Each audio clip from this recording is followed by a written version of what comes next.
Bonjour à vous, aujourd'hui nous allons parler du troisième œil ou Ajna. Alors dans cette vidéo, comme dans toutes les précédentes, on va voir ensemble qu'est-ce qu'il se cache derrière ce terme, comment le réguler, donc regardez bien sûr jusqu'à la fin parce que je vous donne toujours des petites astuces pour équilibrer le chakra. Alors Ajna, alors déjà c'est un très joli nom, troisième œil. Vous allez me dire, bah oui Dominique, 2 plus 1. Alors souvent les personnes le voient là, d'ailleurs vous voyez quand vous allez au Népal, donc dans tout ce qui est culture hindouiste aussi, on vous dessine, d'ailleurs c'est un moment assez particulier, c'est un moment qui est juste merveilleux pour avoir été plusieurs fois au Népal. À chaque fois que j'ai eu ce moment particulier où on m'a dessiné, parce qu'ils le font tous les jours, ce petit dessin rouge qui symbolise effectivement ce troisième œil.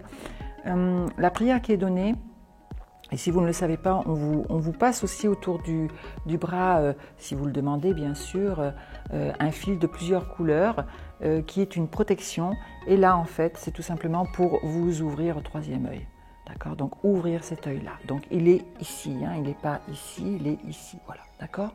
Donc bien sûr, il est associé à vos yeux qui sont le miroir de l'âme. Et oui, Ajna, troisième œil, va nous permettre effectivement d'être vraiment connectés avec ce que votre âme a vu, ce que votre âme connaît. Alors j'ai mis la couleur bleue, mais aussi plein de petits dessins. Pourquoi? Parce qu'en fait, quand vous allez commencer à ouvrir ce troisième œil, au départ, en règle générale, on ne voit pas très bien.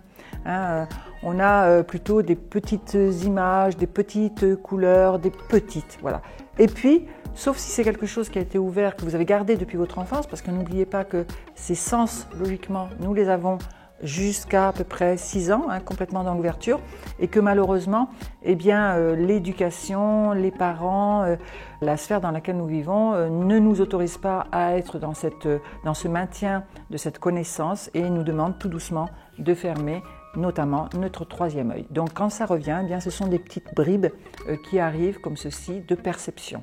Donc troisième œil, s'il est effectivement complètement ouvert, vous allez être clair quoi? Clairaudient, clairvoyant, la claircognition, le clair ressenti. Donc c'est cette perception qui est au-delà de l'intuition. Ce sont des évidences qui sont à l'intérieur de vous. Pourquoi? Parce que lui est ouvert et vous permet de voir. Donc le verbe qui est attaché à Ajna, c'est bien sûr voir. C'est d'ailleurs pour ça que très souvent on utilise, même si on ne voit pas et qu'on entend.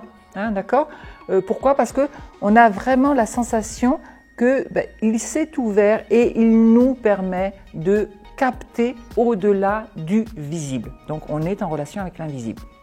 Alors, quel est l'élément qui est attaché? On était avec le son dans le précédent et je vous ai dit on monte de plus en plus vers quelque chose de beaucoup plus éthéré. Donc là bien sûr ça va être la lumière, on voit la lumière, ça paraît tout à fait logique.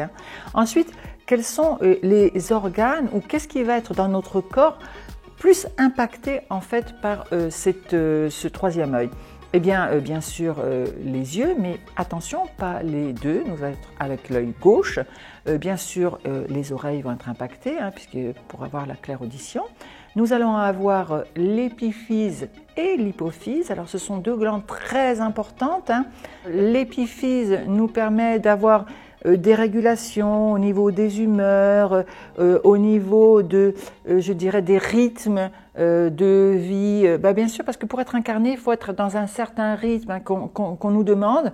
Et lorsque l'on va se déplacer, on va s'adapter et prendre une autre qualité de rythme. Et vous avez l'hypophyse. L'hypophyse, c'est une glande qui fait un point relais entre votre hypothalamus, dont on a parlé la dernière fois, dans le chakra laryngé, qui était directement en relation avec tout ce qui était végétatif.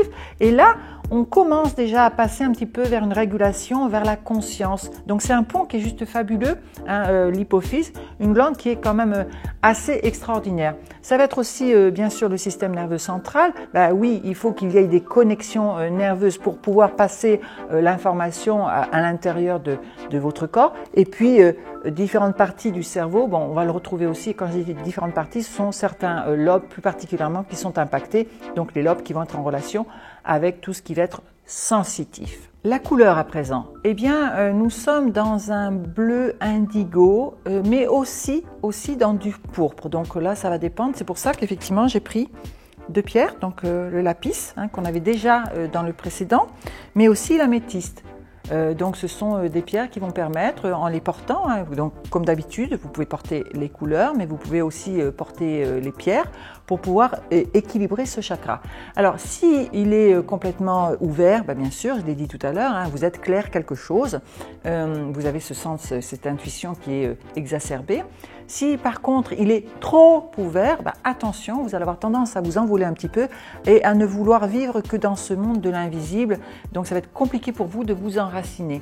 Si par contre il est trop fermé, au contraire, vous allez être un peu trop les 2 pieds dans le même sabot, et dès qu'on va vous parler de l'invisible, des ressentis, ça va être très compliqué pour vous d'être là-dedans et de pouvoir comprendre, même tout simplement, qu'on puisse à partir de perception, parce qu'en fait votre plus belle antenne à l'intérieur de tout ça, c'est votre corps, c'est souvent par le biais de votre corps, n'oubliez pas votre petit véhicule, que l'information va passer et qu'à partir de là, vous allez pouvoir de plus en plus avoir cette ouverture du 3e œil. Alors, qu'est-ce qu'on pourrait prendre comme huile essentielle pour effectivement donner un potentiel? Eh bien, vous allez avoir la lavande, vous allez avoir aussi l'immortel, et j'en oublie une 3e, donc c'est l'ânette. Alors la forme, bien sûr, c'est l'ovale, et puis je l'ai dit tout à l'heure, le verbe c'est voir. Alors l'ovale, pourquoi? Parce que en fait, lorsqu'on est dans cette forme, on relie à la fois le ciel et la terre, et pour pouvoir voir, il faut effectivement avoir ces 2 connexions. Alors qu'est-ce que vous pourriez faire en acte physique pour pouvoir faire en sorte de aider ce 3e œil à s'équilibrer? Je ne dis pas à s'ouvrir, parce que la méditation, c'est effectivement un outil fabuleux. Alors la méditation, vous savez qu'il y a beaucoup de formes, mais déjà simplement la méditation et simplement prendre conscience d'être dans l'instant va vous permettre d'être ici et maintenant, d'être aligné, et donc à partir de là, le 3e œil va pouvoir s'ouvrir beaucoup plus aisément. Je vous montre maintenant une astuce. Vous allez poser vos pouces au niveau des oreilles et vous allez faire ce qu'on appelle le palming, c'est-à-dire que vous allez vous placer comme ceci, d'accord? Alors pourquoi?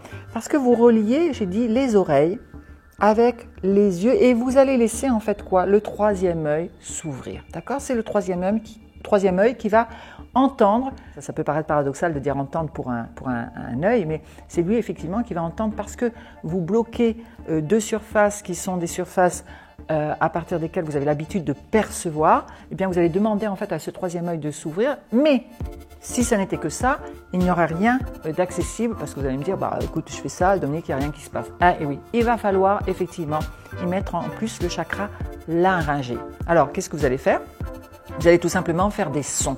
Pourquoi? Parce que le son va mettre en place une vibration. Vous savez qu'effectivement, ces chakras sont, l'un interfère sur l'autre, etc. Donc, vous vous doutez bien que si, là ici, vous n'êtes pas dans votre justesse, j'en ai parlé dans la précédente vidéo, si vous n'êtes pas juste avec vous-même, eh bien, ça va être compliqué de pouvoir voir, et de voir là aussi encore ce qui est juste, et non pas de voir des choses qui ne sont pas nécessaires.